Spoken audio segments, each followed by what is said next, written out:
Well, good morning, YouTube. All right, guys, in this episode, we're going to fix Goliath. If you guys followed along the trip home from the Mid-America Truck Show, you'll know that the belt tensioner gave out on me. It was going, and it was a long time coming. It had been squeaking all the way to Daytona and back, and then I ordered a new one. It didn't get here in time, so I took the chance and went to the Mid-America Truck Show anyways. And we got there, and we got home. But we had to do the last half of the trip home without the belt tensioner on it. If you want to go back and watch that video, you'll see where I got stuck at a Buc-ee's, and the Beaver wasn't much help getting the truck on the road, but we got home anyways.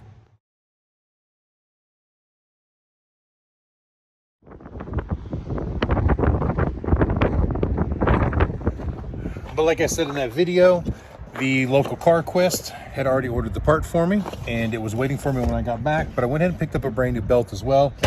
Even though the belt that I took off of it originally didn't seem bad, but it was squeaking, so I put another brand new belt on it, and the squeak didn't go away. But now that they've run with that potentially bad tensioner, the belt was walking off, as you saw in that last video. I just don't want to trust that belt. So brand new belt, brand new tensioner. We're going to clean all the pulleys. We're going to make sure that everything is like new when it goes back together, and hopefully our problem will have gone away.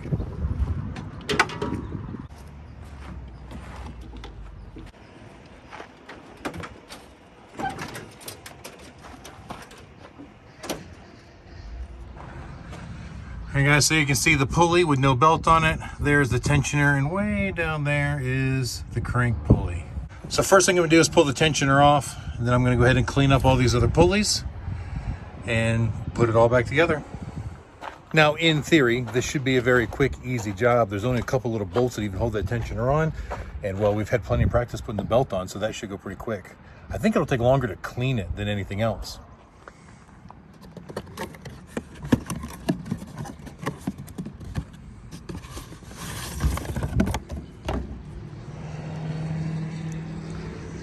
And there she is, slightly different design than the old one, but pretty simple all in all. So it should just be the one bolt here in the center, should be the only thing I need to take off to change it.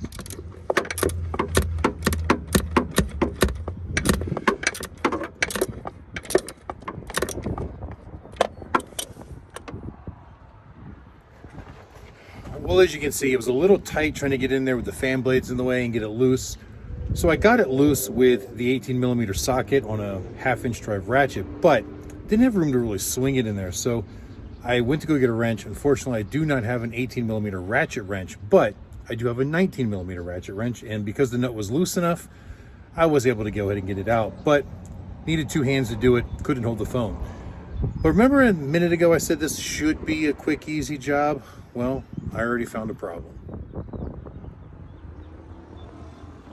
So here's the old tensioner, and you can see there's a single bolt running through it, runs through the whole thing and into the engine. And that is the only thing that holds the tensioner onto the bracket on the front of the engine. Well, as I loosened it, the tensioner just kind of flopped around. It just spun around. It's like, well, that's weird. There should be something that would locate that. Otherwise, you would never know that you got it positioned properly to get the proper tension on it. So as I unbolted it, took it off, and you know, sure enough, there's nothing on the back to really locate it. Got to feeling around. I could feel a little bit of a hole in the bracket, and there was something in it. So got the wiggling. There's this little pin right here that is obviously broken off of that old tensioner. So this tensioner feels good. Usually when tensioners go bad, you see them, they're kind of cattywampus or whatever. But what I'm wondering is if when that pin sheared somehow, now it changes clocking on the engine, therefore not applying enough tension to the belt. So there may not actually be anything wrong with the tensioner itself other than it's physically now broken, but tension wise it feels good. There's no loose, there's no sloppiness to it. And of course I broke the ears off of it to adjust it, so we're going to replace it no matter what. But the problem is the new tensioner doesn't have a pin on the back. Now it's got all these little grooves, kind of looks like a flower in a way on the back of there. So just trying to figure out how I'm going to locate this. This groove right here lines up to that point on that tensioner where that pin was. So I'm even wondering if maybe if I just tap that hole that's in the bracket a little bit and I can run a small bolt in there that would then go into this groove, which would stop this from being able to move. Not sure that's the route I'm going to go. That's just the first idea that popped in my head, but I think I'm going to take a moment and I'm going to give it a Google, see if anybody else has come up with this problem before. All right, guys, so I looked on the internet and every pulley tensioner thing I could find on there was on a 60 series that had a completely different belt setup than what we had. So I called my local CarQuest again. Now that I had that belt tensioner off, I was able to get the part number off the back of it, and sure enough, it wasn't the right one, and he thinks he's found the one that will locate properly for me. However, he doesn't have it in stock, so I'll have to go pick it up tomorrow. So that's gonna put a pause on this right now. And just as I was getting ready to clean up my tools, Katie called me, and the guy that I ordered a bunch of gravel from is at the house, who was supposed to call me on his way, let me know he was gonna be there, so now he's there waiting on me. And then of course, Zach stopped by on his motorcycle, so there he is. I'm chasing him home.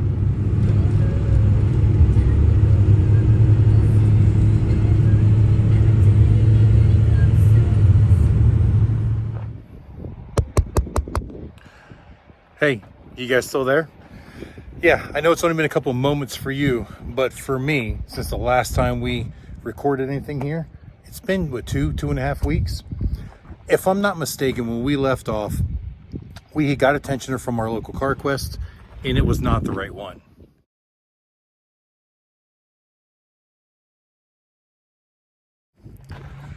So the following morning, I went back up to CarQuest to take that one back, and we spent probably an hour and a half going through catalogs trying to find an alternative that would fit this application, and we just couldn't. And guys, one of the things that's really challenging with working on Goliath is because Goliath is a 1987 GMC General, it is very difficult to find parts. The GMC heavy duty truck division went out of business in 1987. It got absorbed into Volvo and White or whatever, but basically it shut down at GM. So there's no reference, there's no lookup. When you put in an 87 GMC General to the parts lookup guide, nothing exists. So we were just trying to find things that fit the 60 series engine, because obviously they use a 60 series engine in a lot of different applications. The trouble there is that in many applications, they use completely different belt systems depending on how they use them. And no matter what I found through the local parts stores, nothing matched up. None of the aftermarket, Dayco, Gates, any of those companies, nothing worked. So I decided to go straight to the Detroit dealership, which I knew I'd pay more money, but I was hoping that they'd be able to find the answer.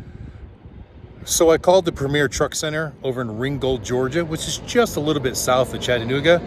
And he was able to look up an application by actually using the engine serial number. Unfortunately, when I was on the phone with him placing the order, he wasn't able to actually view the product so I can compare it and verify that it was the right one. But anyway, he ordered it for me, and when it arrived on Monday, I called to see if it was in, and he said, yeah, it's in, come and get it. So I jumped on the Harley, and I was going to take the 2-hour ride over there to pick up the part, and then I realized, wait a minute, as much as I'm going to enjoy that ride, I better double check and make sure that it's right. So I called the guy back up, said, hey, listen, does it have this? Does it have this? We compared pictures, compared notes, and it, in fact, was not the right one.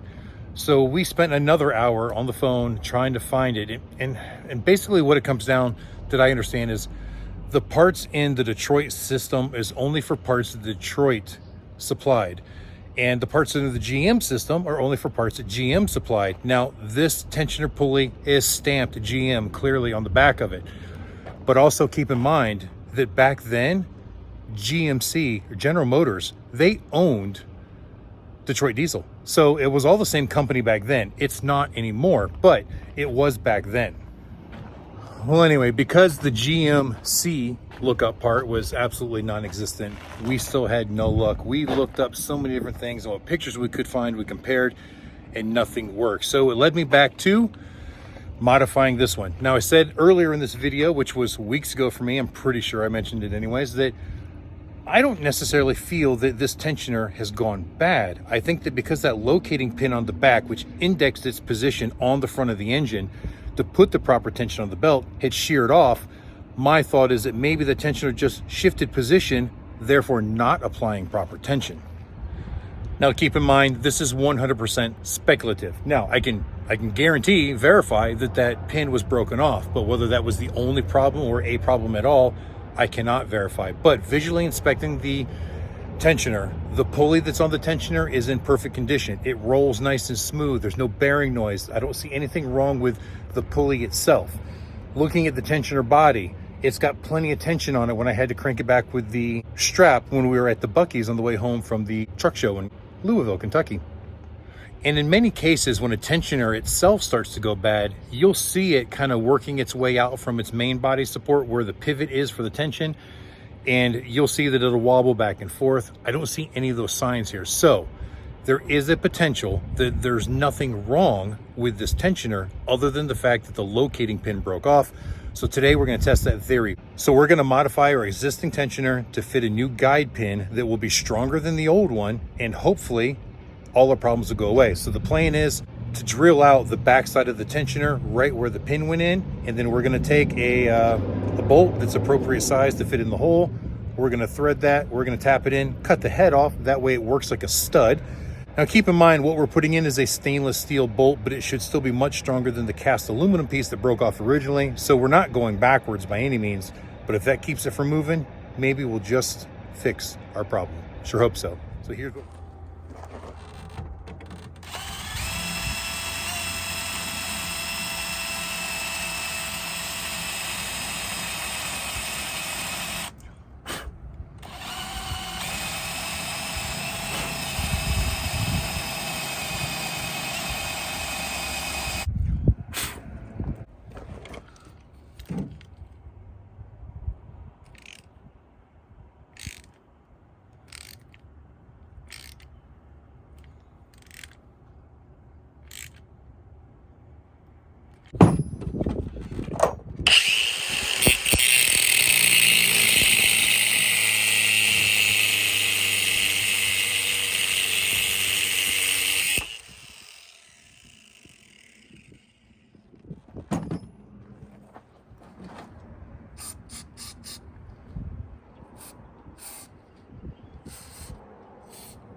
All right, so as you can see, the tensioner's back in place. You can even see the little bit of my stud sticking out through the hole.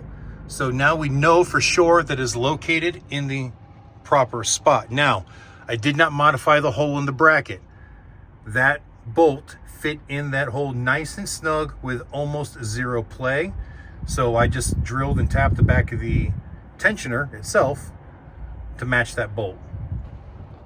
And also, before I put it back on, because I drilled the hole in the back of it, which did leave me a little access to the inside, and there was another spot where I could see the internal spring, I went ahead and lubed everything in there with some of the Amsoil spray grease, just so that, I mean, keep in mind, I don't know how old this is. Help lubricate that spring function there. Maybe it'll make it operate a little bit better.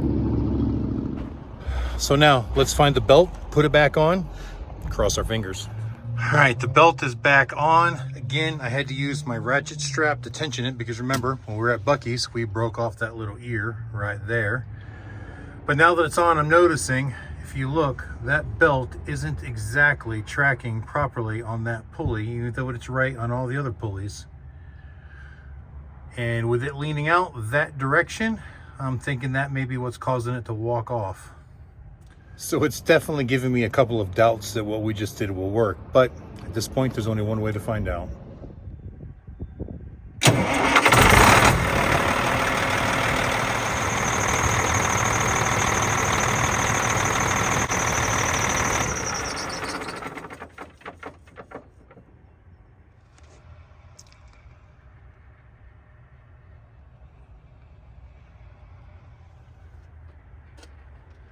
Well, on the bright side, it didn't throw the belt off completely when we shut the truck off, but obviously it didn't work. We're still walking off of that top pulley, so there's definitely an alignment issue going on. Like I said, I think the tensioner itself is putting the proper tension, but now I'm thinking that we're just tweaked enough that it's just not working the way that it should.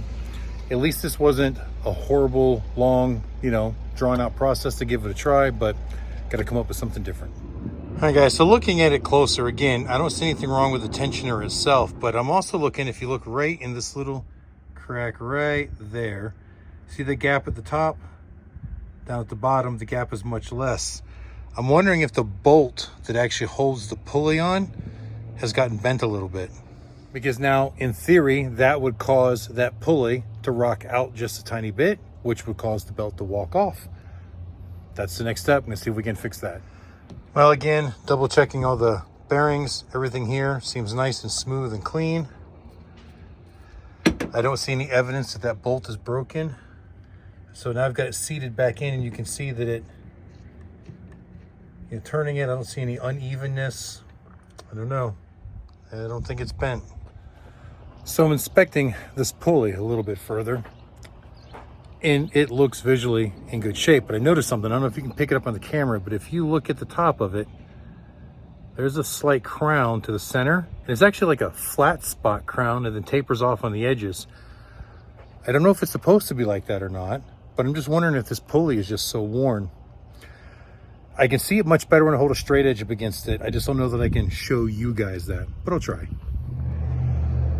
All right, let's see if we can make this work. So if I hold it square to it, I can clearly see the gap. Can you?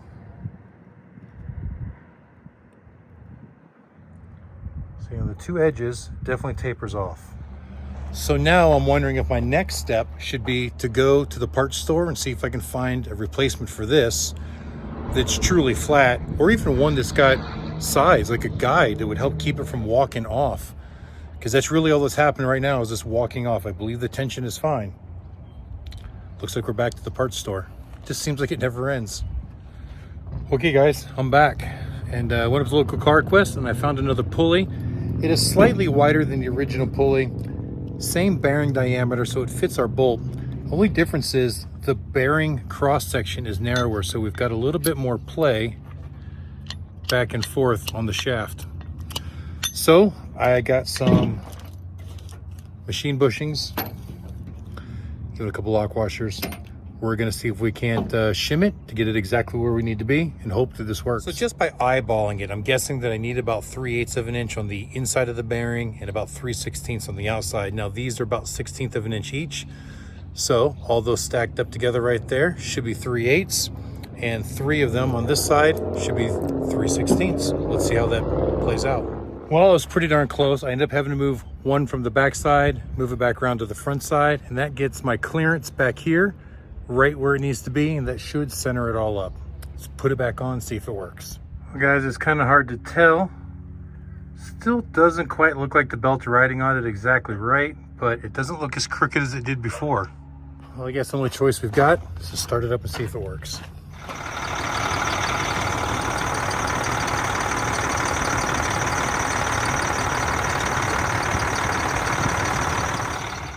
Well, as you can see, it didn't walk off as far as it did the previous time, but it's still trying to walk.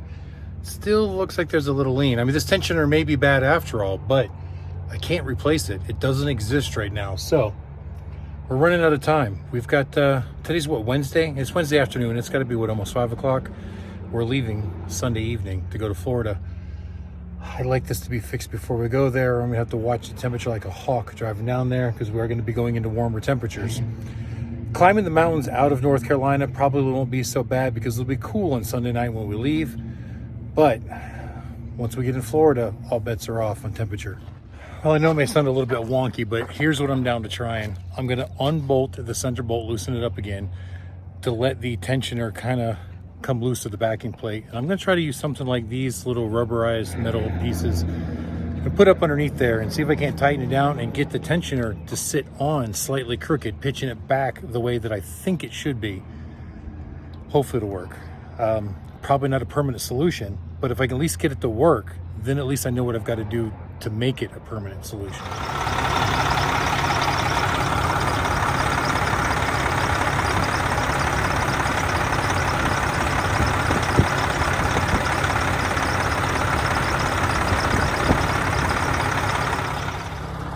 Well, we still got a teeny tiny little bit of a squeak going on there. It sounds like there's a little mouse still running around that hamster wheel, but it's staying on track. I can live with a little bit of a squeak if we need to.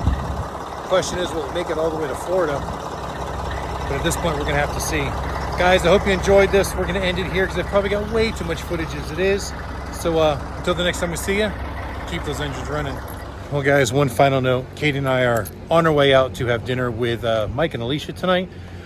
But after I closed the video, I let Goliath run for a good hour to an hour and a half while Zach and I loaded and unloaded and moved things around, and the squeaking actually went away and everything stayed on the pulley. I even drove around the parking lot a few times, revved the throttle pretty hard, went through all the rigmarole. Looks like it's holding up. So tonight we're eating at a place called Peron's. We've never actually been here before, so we're gonna check it out, see if it's any good.